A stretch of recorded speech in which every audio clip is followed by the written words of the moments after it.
Hélicoptères, pour l'architecture, pour tel ou tel point de détail de ce défilé, vous pourrez y aller.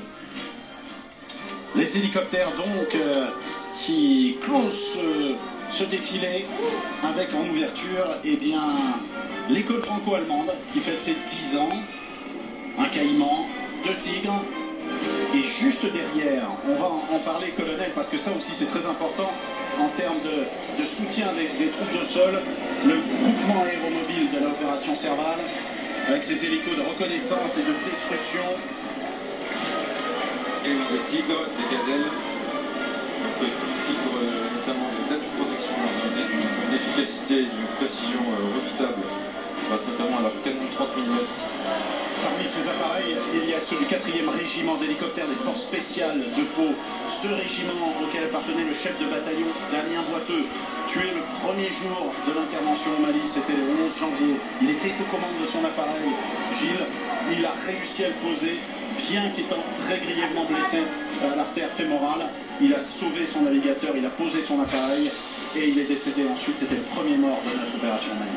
Colonel, vous me disiez, et je vous crois parce que vous y étiez pendant de longues semaines, que de nombreux nouveau-nés, de nombreux bébés ont été baptisés Damien. Eh bien oui, le nom de Damien Boiteux est connu aujourd'hui dans l'ensemble du Mali. Et il y a même, je crois que le marché de la ville de Gao porte son en hommage. Nous avons ensuite les appareils de l'armée de l'air. Nous avions ceux de l'armée de terre, car l'armée de terre dispose de nombreux hélicoptères. C'est l'aviation légère de l'armée de terre.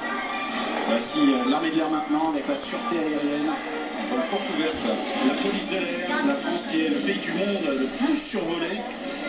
15 000 survols d'aéronefs par jour. Chose que l'on ignore souvent, la France est géographiquement un carrefour, l'Europe du Nord, l'Europe du Sud, les vols transatlantiques, et c'est donc le pays au monde le plus survolé par les vols, y compris les vols commerciaux. Nous avons vu l'action des Phénix tout à l'heure dans ce reportage de Christophe Palais. Eh bien, certains d'entre eux sont en train de nous survoler actuellement. Et puis nous allons être survolés également par le Caracal, qui est rentré, les Caracal qui sont rentrés d'Afghanistan, et ils ont combattu, survolé l'Afghanistan pendant 7 ans, c'est cela, colonel?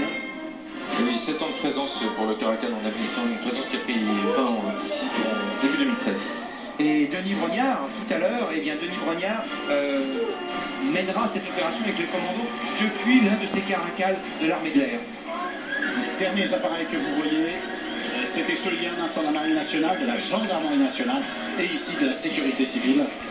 Car évidemment, leur couleur jaune et rouge. Un hélico, eh bien ça permet de faire toutes sortes de choses, y compris d'aller sauver des gens. 400 personnes secourues en mer chaque année. Une vie par jour.